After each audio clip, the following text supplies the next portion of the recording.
안녕하세요. 골방합시다 두 번째 시간입니다. 오늘의 본문은 여호수아입니다. 우리 함께 여호수아 속으로 들어가 볼까요? 여호수아 8장 30절은 그때라는 단어로 시작합니다. 이때는 아이성 전투에서 승리한 후를 말합니다. 여호수아와 이스라엘 백성들은 세겜에 도착해서 언약을 맺게 되는데요. 이는 모세가 명령한 것으로서 모압 언약을 맺을 때 요단을 건너면 반드시 세겜에서 언약을 맺으라고 명령했습니다.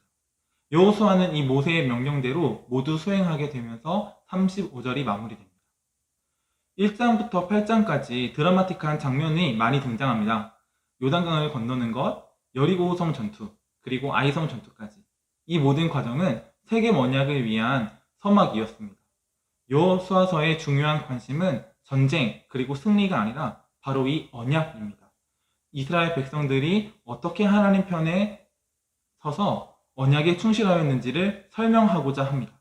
여호수아는 이 모압 언약에 기록된 대로 빠짐없이 언약 갱신 절차를 모두 시행합니다. 가나안 땅 정복 전쟁 이야기가 시작됩니다. 가나안을 정복하는 이 이스라엘의 활동 영역이 점점 넓어지면서 가나안 왕들의 반격도 점점 거세지고 있어요. 9장 1, 2절에서는 헷, 아모리, 가나안, 브리스, 히위, 여부스 이렇게 6왕들이 연합하여서 이스라엘과 싸우려고 합니다. 이스라엘의 승리에 대한 이 소문은 이미 가나안 땅에 널리 퍼져 있어요. 이전에는 가나안 사람들이 이 이스라엘에 대한 소식을 들었을 때 굉장히 두려움에 젖어서 마음이 녹았습니다. 그러나 이제는 반대로 이 이스라엘이 여리고와 그 아이성에서의 그 승리의 소식을 들었음에도 불구하고 이스라엘을 무서워하기보다 그들을 대적하여 싸우려고 합니다. 아마도 이런 변화는 가나안 사람들이 아이성 전투에서 한 번의 승리를 경험했기 때문인 것 같아요. 아이성에서의 승리가 그 두려움을 감소시키고 우리가 이길 수도 있다라는 생각을 준 것입니다.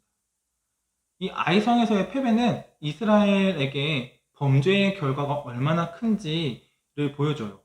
만약 아간의 범죄가 없었다면 아이성에서의 패배도 없었을 것이고 여리고를 점령했던 것과 같이 나머지 가나안 땅들도 큰 희생이나 전쟁을 치르지 않고 점령할 수 있었을 겁니다.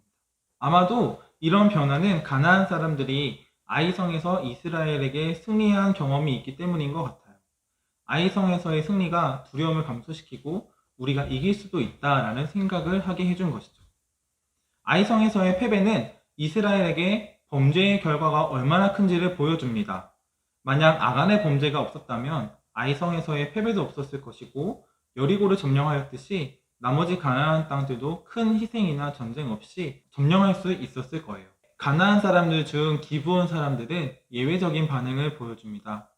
그들은 이스라엘의 승리의 소식을 들었을 때 이 가나안 왕들과 연합하여서 대적하지 않았습니다. 그들은 오히려 이스라엘에 대한 두려움 때문에 공격당하는 것을 피하기 위하여 계략을 꾸며서 그 이스라엘을 속이기로 결정합니다.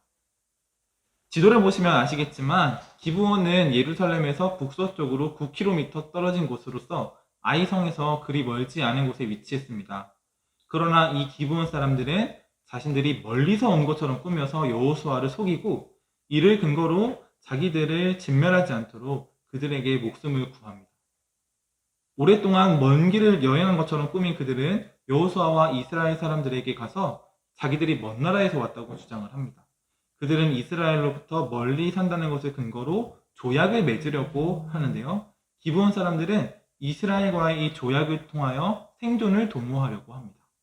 이스라엘은 멀리 떨어진 도시들은 완전히 멸하지 않고 조약을 맺을 수 있었지만 점령해야 하는 가나안의 도시들과는 평화 조약을 맺지 말도록 분명한 명령을 받았습니다. 기브온 사람들은 이를 이용하여 이스라엘과 평화 조약을 맺으려고 합니다. 기브온 사람들은 이스라엘의 법에 대하여 잘 알고 있었던 것으로 보여요. 그런데 그들이 어떻게 이스라엘의 법을 잘 알게 되었는지는 알 수 없지만 이스라엘에 대한 두려운 소문이 기브온 사람들로 하여금 이스라엘에 대하여 더욱 연구하게 만들었을 겁니다. 처음에는 기브온 사람들을 의심하던 이스라엘과 여호수아는 결국 기브온 사람들의 주도 면밀한 이 계획에 속아서 평화의 조약을 맺습니다. 그리고 기브온 사람들에게 속았다는 것이 밝혀진 것은 그로부터 3일이 지난 뒤이에요. 여호수아는 기브온 사람들을 불러다가 왜 이렇게 자신들을 속였는지를 묻자 그들은 이스라엘의 하나님 여호와께서 그의 종 모세에게 명령하셔서 이 땅을 다 이스라엘에게 넘겨주고 자신들도 이스라엘의 손에 목숨을 잃을 것이 두려워서 그렇게 했다고 말합니다. 이에 여호수아는 기브온 사람들을 종으로 삼아서 회중과 여호와의 제단을 위하여 나무를 패고 물을 깃는 자로 삼았습니다. 9장에서 이스라엘 백성들이 잘못한 것은 무엇일까요? 기브온 주민들의 평화 조약을 받아들이기 전에 여호와께 묻지 않은 것입니다. 이스라엘은 기브온 사람들의 주장을 자기들의 능력만으로 주도적으로 판단했습니다. 이스라엘과 여호수아의 잘못은 그들이 기브온에게 단순히 속았다는 사실, 그것이 아니라 이 일에 대하여 판단하기 전에 하나님과 의논하지 않았다는 것입니다. 하지만 이 9장의 중심 주제는 이스라엘과 여호수아의 잘못, 이것이 아니에요. 9장의 중심 주제는 기브온 사람들이 어떻게 이스라엘 가운데 살게 되었는가입니다. 기브온 사람들은 이스라엘을 속이기 위하여 꾀를 내어 행동합니다. 그런데 이 꾀에는 긍정과 부정의 의미 모두가 담겨 있어요. 기브온 사람들은 여호와가 이스라엘에게 하신 일들을 듣고 이스라엘 백성에 속하기 위해 모든 수단과 방법을 동원합니다. 이는 그들이 여호와에 대한 경외심을 갖게 되었기 때문인데요. 이스라엘의 종이 되는 한이 있더라도 이스라엘 가운데 살기를 원하는 것은 기브온 사람들이 보여준 긍정적인 모습이라고 볼 수 있습니다. 여호수아 10장은 크게 세 부분으로 나눌 수 있습니다.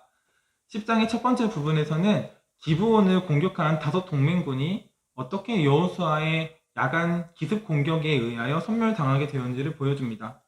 아모리 족속의 5 왕들이 기브온을 공격하자 여호수아에게 도움을 요청합니다. 여호수아는 이 기브온과 맺은 평화의 조약 때문에 모든 군사와 용사들을 데리고 그들을 도우러 갑니다. 모든 군사와 용사는 이 여호수아 군대가 전쟁에 능한 군인을 지니고 있다는 것을 나타내는 표현이에요. 하지만 하나님께서 애초부터 이 전쟁에 이스라엘의 승리를 결정해 놓으셨다는 사실을 우리는 잊지 말아야 합니다. 전술적으로는 여호수아 군대의 야간 기습 공격이 성공을 거두었지만 하나님이 결정적으로 개입하셔서 내리신 우박에 맞아 죽은 자가 더 많았습니다. 12절부터 15절까지는 태양이 중천에 머무른 기적이 나타나는데 이를 두고 시적인 표현이다 라는 등의 다양한 견해가 있어요. 하지만 이 일은 전무후무한 사건이라는 점, 그리고 여호와께서 사람의 목소리를 들으신 점을 볼 때 초자연적인 이적 사건으로 보아야 합니다. 10장의 두 번째 부분에서는 아모리 5 왕들이 이스라엘의 칼을 피하기 위하여 막게다의 한 굴로 피신하는 이야기입니다. 여호수아가 이 소식을 듣고 굴 입구에 큰 돌을 굴려막고 군인들을 두어서 그 앞을 지키게 했습니다. 여호수아는 이스라엘의 최고 지도자입니다.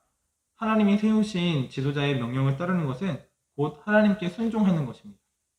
이스라엘의 군대 장관들은 여호수아의 권위에 철저하게 복종하였는데 아모리 5 왕들을 동굴에서 이끌어내어 그들의 목을 밟으라는 명령을 철저하게 순종합니다. 여호수아의 지도력은 모세의 율법에 복종하는 모습에서 출발하고 있다는 사실을 기억해야 합니다. 여호수아는 아모리 5 왕들을 처형하는 데 있어서도 철저히 모세의 율법에 순종하는 지도자였습니다.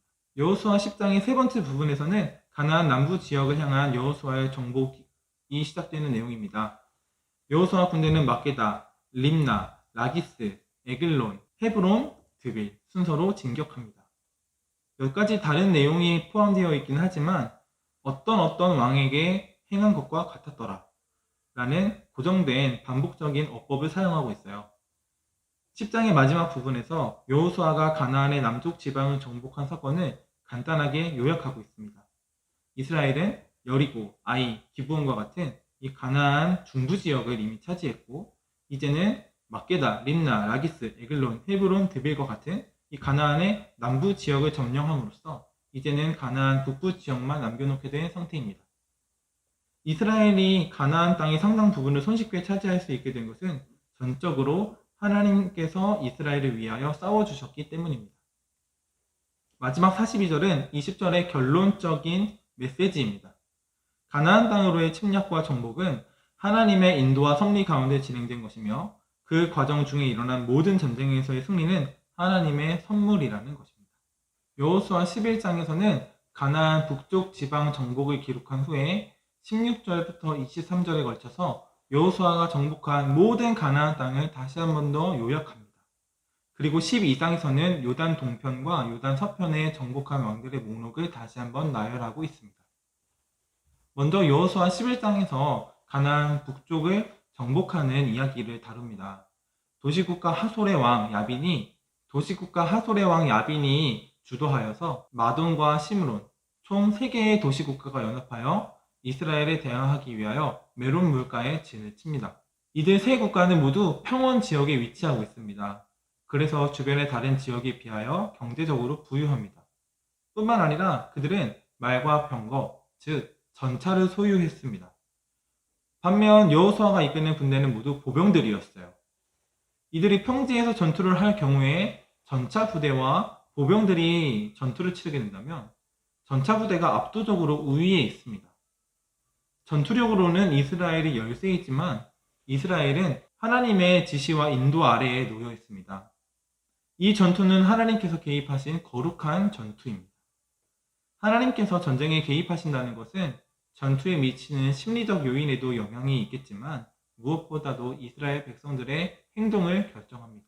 하나님이 요구하시는 그 명령을 따르는 절대적인 순종이 이스라엘 백성들에게 필요한 것이지요. 약속의 땅 앞에서 이 땅을 차지할 것인가 하는 점은 이 이스라엘의 전투력에 달려있는 것이 아니라 그들의 믿음과 순종에 달려있는 것입니다. 11장 16절부터 여호수아의 지도하에 전 지파들이 참여하여 정복한 모든 가나안 땅을 다시 한 번 더 요약합니다. 11장의 마지막 부분에서 강조하는 것은 약속의 땅 전체가 정복되었다는 점, 그리고 계명에 따라서 그들을 모두 진멸해야 했다는 점, 마지막으로 전쟁이 오랫동안 지속되었다는 점입니다. 가나안 정복 전쟁 중에 하나님은 출애굽 때에 바로의 마음을 완악하게 하신 것처럼 가나안 사람들의 마음을 완악하게 하셨습니다.